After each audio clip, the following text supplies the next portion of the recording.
बिस्मिल्लाहिर्रहमानिर्रहीम। शुरू करियां थो उन रब करीम जे नाले सां जेको निहायती महिरबान ऐं रहम वारो आहे। क़ाबिल एतिराम उस्ताद साहिबान ऐं मुंहिंजा प्यारा शागिर्दो, अस्सलामु अलैकुम। प्यारा ॿारो, मां पंहिंजे तक़रीर जो आगाज़ हिन शेर सां करणु चाहियां थो।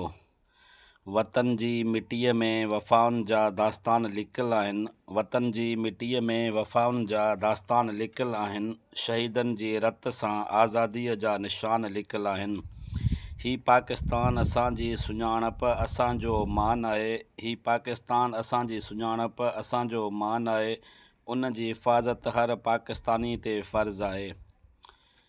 प्यारा ॿारो, अॼु असीं उन अज़ीम नेमत बाबति ॻाल्हाइण लाइ गॾु थिया आहियूं जंहिंजो नालो आज़ादी आहे।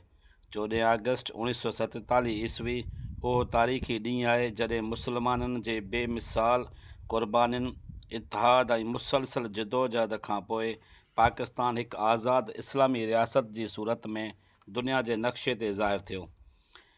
आज़ादीअ जी क़ीमत उन्हनि खां वञी पुछो, आज़ादीअ जी क़ीमत उन्हनि खां वञी पुछो जेके ग़ुलामी जी ज़ंजीरनि में जकड़ियल रहिया। प्यारा दोस्तो, आज़ादी सिर्फ़ु हिकु ॾींहुं मल्हाइण जो नालो नाहे, पर उहा हिकु ज़िमेवारी आहे।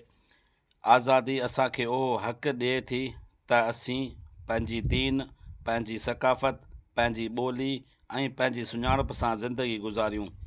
जेकॾहिं पंहिंजे मुल्क सां सचा रहंदासीं, ईमानदारी, महिनत ऐं इतिहाद खे अख़्तियार कंदासीं त पाकिस्तान यकीनन तरक़ी कंदो।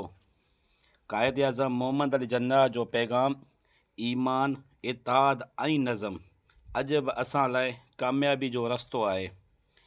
ईमान हुजे, इतिहाद हुजे, नज़म जो साथ हुजे।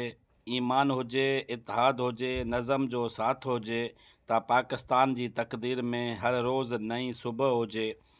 महिनत सां रोशन थींदो मुंहिंजो वतन, महिनत सां रोशन थींदो मुंहिंजो वतन।